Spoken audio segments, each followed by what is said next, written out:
wanted to give you a couple of updates this morning.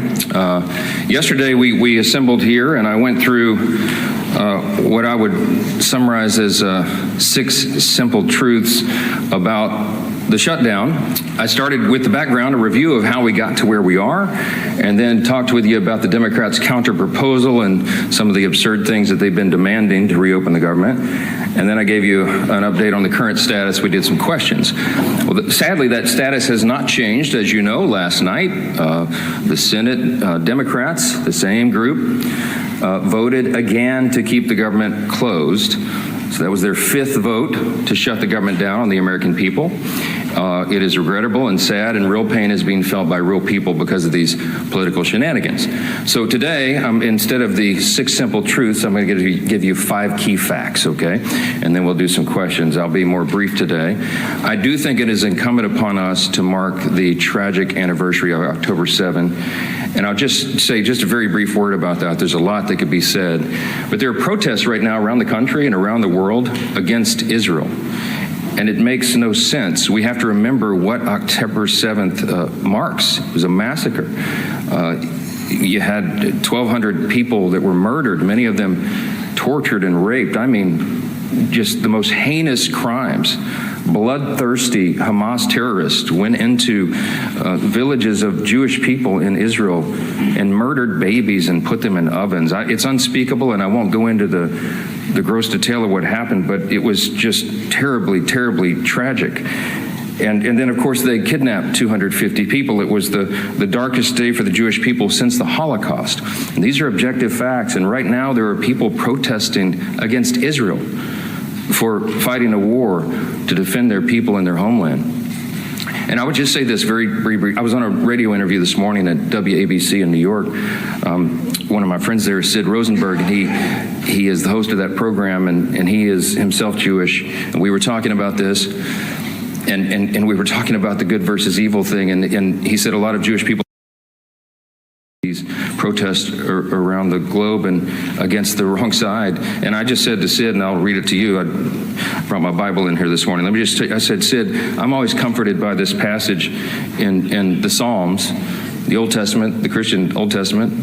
But this is the Psalm of the Jewish people, the Psalm of David, Psalm 37. And it says, commit your way to the Lord, trust in him, and he will do this. I'll read it to you. Trust in the Lord and do good, dwell in the land and enjoy safe pasture. Delight yourself in the Lord and he will give you the desires of your heart. Commit your way to the Lord, trust in him, and he will do this. He will make your righteousness shine like the dawn, the justice of your cause like the noonday sun. It says, be still before the Lord and wait patiently for him. Do not fret when men succeed in their ways, when they carry out their wicked schemes. I told my friend Sid on the radio, and he was comforted by it, and I think others will be as well. We're all comforted by this. I know that the God of Abraham, Isaac, and Jacob is fully in control. We'll let that rest there. Let me talk about the shutdown here real quick, and I promised you just 5 fast facts, 5 key facts, okay? I'm going to start with Leader Schumer's record because he is leading the opposition, and he is the one telling the Democrats to keep the government shut down. Chuck Schumer has been in Congress for 44 years. He was first elected to the House in 1981. Just for reference, I was 9 years old. I was in the 3rd grade when Chuck Schumer came here to Congress. Throughout his entire career, he has been very, very consistent about the necessity of keeping the government open until just now. In fact, I want to read to you an excerpt from 7 months ago, his floor speech on March 13th, 2025. This is Senator Chuck Schumer in March of this year. Quote, on the Senate floor, while the CR bill is very bad, the potential for a shutdown has consequences for America that are much, much worse. I believe it is my job to make the best choice for the country to minimize the harms of the American people. Therefore, I will vote to keep the government open and not shut it down, unquote.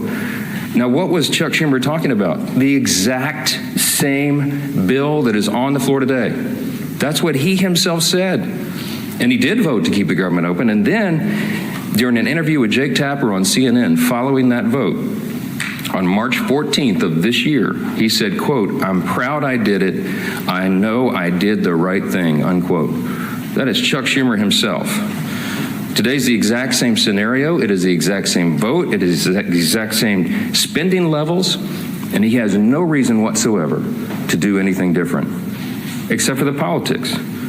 So that's fact number two. Fact number one was Schumer's record. Fact number two is his calculation today. It is purely about politics. He is recognizing the reality of the political winds changing in the state of New York. As I mentioned yesterday, they are likely to elect a Marxist to be the mayor of New York City, and Chuck Schumer is terrified by that. He's been in Congress a long time, and he is not the flavor of the day. He's not far enough left for the Marxist, and he knows he's going to get a challenge from his left flank. So he has to show a fight against President Trump, no matter how ridiculous it is, no matter how distracting it may be to the actual issues of the day. He's got to do that. Democrats have been in the political wilderness since last year's election. I got a couple of numbers for you here. Just over a week ago, Quinnipiac released the latest poll. The lowest favorability rating for the Democrat Party ever recorded. They're at about 30%. 30% favorability. Democrats have hit historic lows in poll after poll since the beginning of this year. Wall Street Journal poll, the CNBC poll, the Pew survey, et cetera, et cetera. You've all seen it. Many of you reported on it, or have reported on it, and that is a fact that is inescapable. Third fast fact this morning, the Democrats' record on the CRs. You know about Chuck Schumer's record, but they've all done it. Democrats and Republicans have worked together to pass 13 CRs to keep the government open under the Biden administration in the previous 4-year term. Democrats supported every CR close to unanimously in the House and the Senate. In fact, their average is 99%. 99% of the Democrats who are voting no right now voted yes 13 times on the almost exact same, word for word, very simple CRs to keep the government open. But they won't do it now. The fourth fast fact this morning is the actual cost of the Democrats' CR counterproposal. I showed you all the graphics and all the evidence, and it's still there on my website at speaker.gov. You can go and see. The Democrats' counterproposal, what they're demanding to reopen the government and get it working for the American people again, would result in nearly $200 billion being spent on health care services for illegal immigrants and other non-citizens. It's enough to fund the entire children's health insurance program. $200 billion. And that's just part of the $1.5 trillion in new spending that they want to hoist upon the American people for big liberal wish lists in the middle of a very simple 7-week stopgap funding measure to keep the lights on. Fifth fast fact, and I'll take your questions, the cost of the government shutdowns for real people. So this results in crippling economic losses right now. These are the latest numbers. We've been assembling these, and I'm sure many of you all have been reporting on it. Each week the shutdown continues. It will wipe out an estimated $15 billion in our gross domestic product in our country. A month-long shutdown would mean not just 750,000 federal civilian employees furloughed right now, but an additional 43,000 more unemployed Americans across the economy, because that is the effect, the ripple effect that it has in the private sector. You could go state by state, and we could have charts and graphs this morning and show you what it's going to mean to every state, but what the shutdown means in the state of New York, for example, that's Chuck Schumer's state. The impact there is a decline of $1.2 billion per month in GDP. That is the pain that is being wrought. And I, again, have to mention that when you shut down, as they have, women, infants, and children nutrition programs, veterans health services, the disabled, the elderly who receive health care at home, all these programs are now being shuttered because the funding streams have stopped. We have troops. We have Border Patrol agents, TSA agents that are all serving, protecting all of us, protecting the country without pay right now. Real hardships for real families. And it cannot drag on any longer. We are pleading with the Democrats in the Senate to do the right thing. The Republicans are united 100%, and we have proven it with our votes. The President, the Republicans in the Senate, and of course the Republicans in the House have done the right thing. We have all advocated to keep the government open. We have all voted repeatedly over and over to keep the government open. And it comes down to the necessity of 60 votes in the Senate. We only have 53 Republicans. And so we have to have a handful of Democrats who will wake up and do the right thing and stop inflicting pain on the American people so that they can score political points. I'll take your questions. Yes, ma'am. Hi, Mr. Hey. I would like to know, do you think all those federal employees will receive the back pay if they keep their job?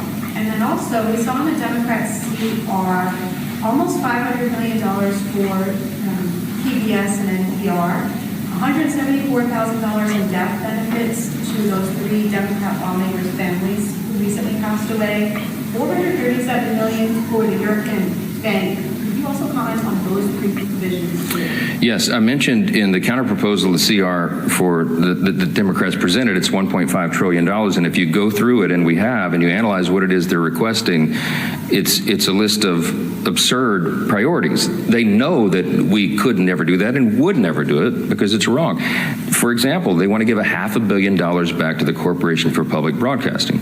In the One Big Beautiful Bill, we eliminated that line. We don't believe that taxpayers should be funding biased news organizations and subsidizing their operations. That might have made sense 30 or 40 years ago, but you don't need that service anymore. Look how many media outlets are present in the room this morning. Media and information is ubiquitous. It's 24/7. It's live all the time, and it's on the internet. We don't need taxpayers funding that, and they were all left-leaning, biased organizations. We're not doing that again. And some of these other priorities that you mentioned, there are many that we could list that are just outrageous. It has nothing to do with the current proposal to keep the government in operation for 7 more weeks so that we continue the appropriations process. We're trying to fund the government, and you need Republicans and Democrats to work together to get that done. With regard to whether the furloughed civilian employees of the federal government will receive back pay, it is true that in previous shutdowns, many or most of them have been paid for the time that they were furloughed. But there is new legal analysis. I don't know the details. I just saw a headline this morning. I'm not read in on it, and I haven't spoken to the White House about it. But there are some legal analysts who are saying that that may not be appropriate or necessary in terms of the law requiring that back pay be provided. So I'm sure that'll be there will be a lot of discussion about that. But there are legal analysts who think that that is not something that government should do. That, if that is true, that should turn up the urgency and the necessity of the Democrats doing the right thing here. Even more pain, more than I just listed for more people. So we got to figure it out. Back row, yes, sir. You've spoken repeatedly since the shutdown began about the impact on FEMA, the National Flood Insurance Program. Talk about how you're from a hurricane state. If this is a priority for you, why not bring the House back and vote on a reauthorization for an FIP or for a waiver for insurance pay or all those things like that? Well, there's a lot of issues that we need to address, and we work on flood insurance, the flood insurance program all the time, those of us in hurricane states. But the work of the House has been done, and we have to get the Senate to reopen the government so that we can come back and handle all of these very important end-of-the-year issues. There's a lot of things on the table. FEMA has sufficient resources right now to do that. We do have to extend the flood insurance program, annually, effectively, to make sure that it's there. But we'll do that. We'll do it in due course. There's a lot of end-of-year issues that are being conflated with this very simple issue of keeping the government open, and that is the first and most immediate priority. And we must use every leverage point we have to force the Democrats to do that, and that's why we're handling the schedule the way we are. Yes, sir. Yeah.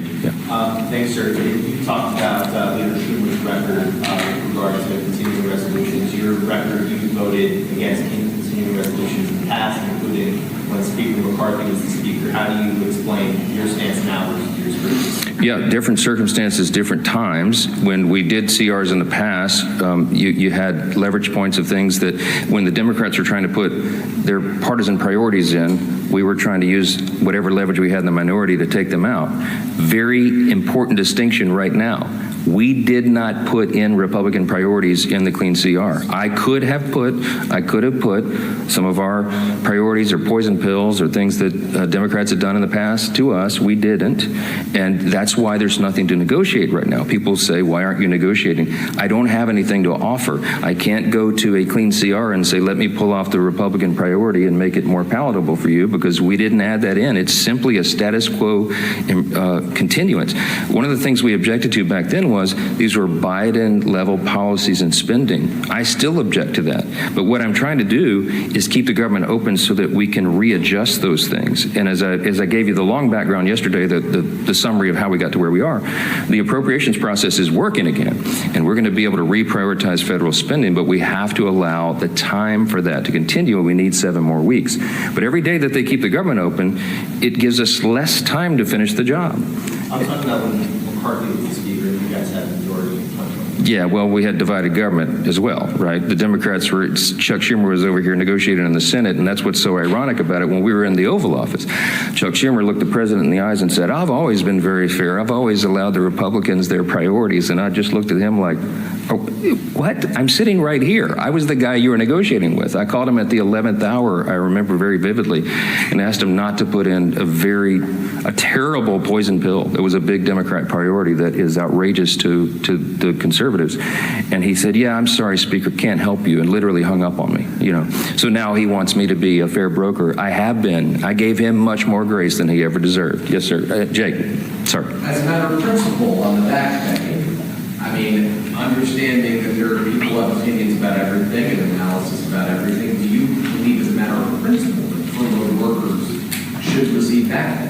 Yeah, I hope that the furloughed workers receive back pay. Of course, we have some extraordinary Americans who serve the federal government. They serve valiantly, and they work hard, and they serve in these various agencies doing really important work. I can tell you the president believes that as well. He and I have talked about this personally. He doesn't want people to go without pay, and that's why he pleaded with Chuck Schumer to do the right thing and vote to keep the government open. We don't want this to happen. The key point, the important point to remember here is this can stop right now. They'll get another opportunity to change course and open the government. And then we'll have all these policy debates, as we always do. This, again, is a deliberative body. We've got 535 individuals serving here between the Senate and the House. We've got to have the time to do all the deliberation, but you got to have the lights on to do it, and that's the whole point. Yes, sir. Some of your own members have expressed concern about the expiration of VAT tax credits. Marjorie Taylor Greene has been the latest one. There are concerns that when they expire, premiums for millions of Americans would skyrocket.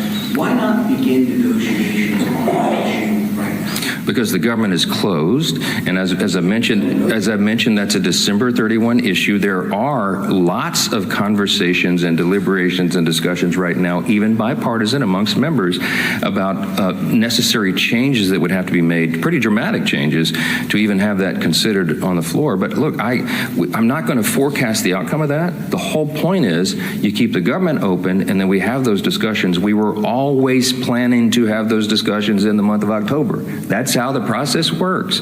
And this is a very complicated issue. It's not a simple one. And you have, as I mentioned, there's probably 400 different ideas on the table of how to modify, change, or improve that if it is indeed going to be extended. And there's lots of concern all the way around. But there's no way that if 4 of us can go in a room and just snap our fingers and say, oh, here's the solution, let's get it done. We haven't had time to do that. And so we will, but we have to get the lights back on and get everybody here working again in their committees, through their processes, and on the floor in order to have fruitful conversations about that. So we'll hope that we'll do it. Yes, sir.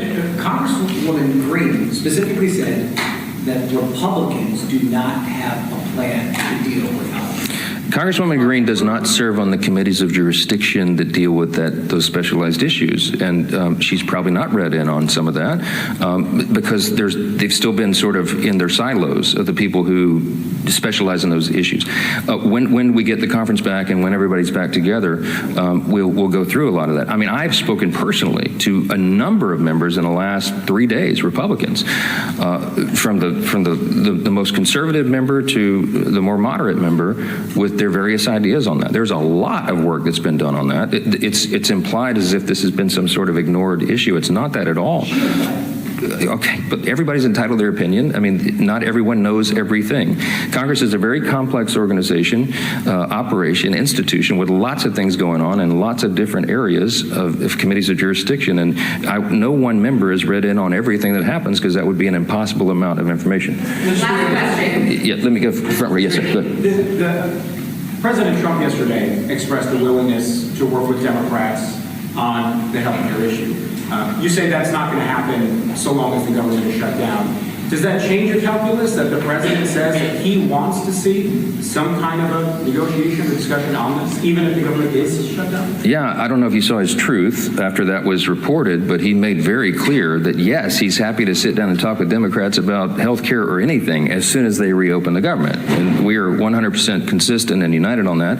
I spoke to the president at length yesterday about that very thing. And yes, he wants to solve problems. The president is a deal maker. He likes to figure these things out and works towards solutions. And that's why he's a bold, strong leader that America needs right now. I'm excited to work with him on that. I have the exact same opinion and position. But again, none of this can happen until the Democrats stop inflicting pain on the American people and turn the lights back on in Congress and get everybody back to work. I certainly pray and hope that they will do that and they don't drag this on for political purposes. Thank you all so much. Yeah.